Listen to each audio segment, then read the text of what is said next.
महत्त्वाची बातमी समोर येते। शरद पवार आणि सुप्रिया सुळे यांनी मोदींची भेट घेतलेली आहे। आताची सगळ्यात महत्त्वाची आणि मोठी बातमी समोर येते। शरद पवार हे दिल्लीमध्येच आहेत। कालच त्यांनी जंतर मंतरवरती जात सगळ्या कार्यकर्त्यांची आणि अभिजित दिपके यांची सुद्धा भेट घेतली होती। त्यानंतर आपण बघतोय शरद पवार आणि सुप्रिया सुळे यांनी पंतप्रधान नरेंद्र मोदी यांची भेट घेतलेली आहे। ही एक्सक्लुझिव्ह असा हा फोटो आपल्याला पाहायला मिळतोय। पंतप्रधानांची ही भेट झालेली आहे। अर्थातच कोणकोणते महत्त्वाचे मुद्दे यावेळेला त्यांनी अधोरेखित केलेले आहेत हे पाहणं सुद्धा तितकंच महत्त्वाचं असणार आहे। एकीकडे आपण बघतोय विरोधक काळे कपडे घालून संसदेमध्ये अवतरलेले आहेत आणि जोरदार घोषणाबाजी केली जाते, तर तिकडे दुसरीकडे हेच एकत्रितरित्या महाविकास आघाडीचे प्रमुख मानले जाणारे स्वतः शरद पवार हे पंतप्रधानांच्या भेटीला पोहोचले होते। अधिक माहिती रामराजे शिंदे यांच्याकडून घेऊयात। रामराजे, काय प्रमुख कारण भेटी मागचं?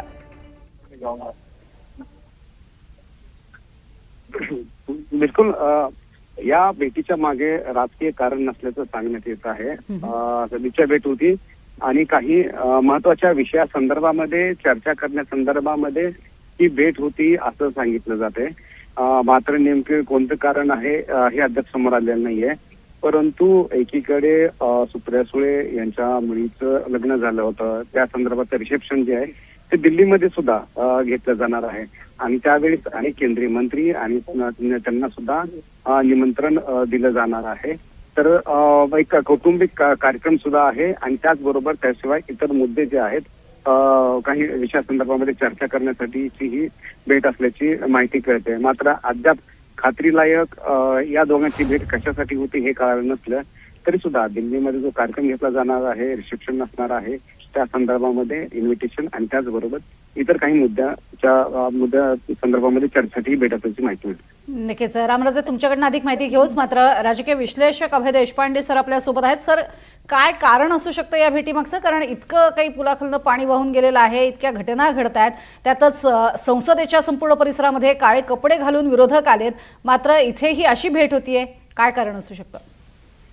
नाही, मला वाटतं की याच्या मागचे दोन कारणं असू शकतात। एक आहे प्रामुख्याने आहे ते विधेयक जे आणायचे त्या संदर्भात जे अधिक संख्याबळ 2/3 बहुमतासाठी लागणार आहे त्यासाठी शरद पवार यांचं राष्ट्रवादी काँग्रेस आणि द्रमुक या दोन पक्षांवर विशेषतः सरकारची नजर आहे आणि त्यांचं जर संख्याबळ आपल्या बाजूने आलं तर ते विधेयक संमत होऊ शकतं असं एक साधारणतः आत्ताचं चित्र आहे। त्या दृष्टीने चाचपणी करणे आणि दुसरं असं आहे की आत्ताच्या वातावरणामध्ये विरोधी पक्षाची एकजूट झालेली आहे, याला कुठेतरी छेद देण्यासाठी ज्याला आपण हेडलाईन मॅनेजमेंट म्हणतो अशा दृष्टिकोनातूनही या बाबीकडे बघावं लागेल।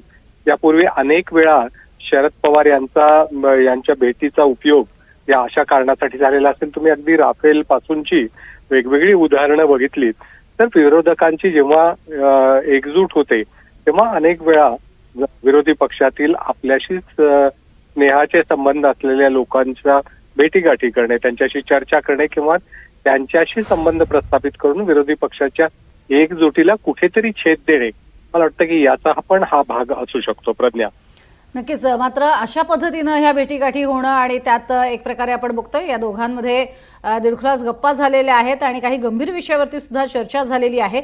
मात्र एक प्रामुख्यानं प्रश्न यामध्ये उपस्थित होतोय, त्याबद्दलही आपण बोलणार आहोत। सूरज चव्हाण सुद्धा आपल्या सोबत आहेत। सूरज चव्हाण, एकीकडे विरोधक आक्रमक आहेत, काळे कपडे घालून संसदेच्या बाहेर आहेत आणि ही प्रामुख्यानं भेट होतीये, काय या भेटीमागचं शरद पवार आणि पंतप्रधानांच्या भेटीमागचं कारण? सध्या जे काही दिल्लीमध्ये जंतर मंतरला आंदोलन चालू आहे, भारतातले अनेक युवक युवती विद्यार्थी सगळे त्या ठिकाणी आंदोलन करतायत आणि काल पवार साहेबांनी त्याच्या संदर्भात तिथे भेटी दिली होती। मला वाटतं कदाचित तो विषय किंवा अनेक विषय असतील ते त्या निमित्तानं पंतप्रधान महोदयांना भेट घेतली असेल। मला वाटतं कुठे याच्यामध्ये राजकीय अर्थ नसावा।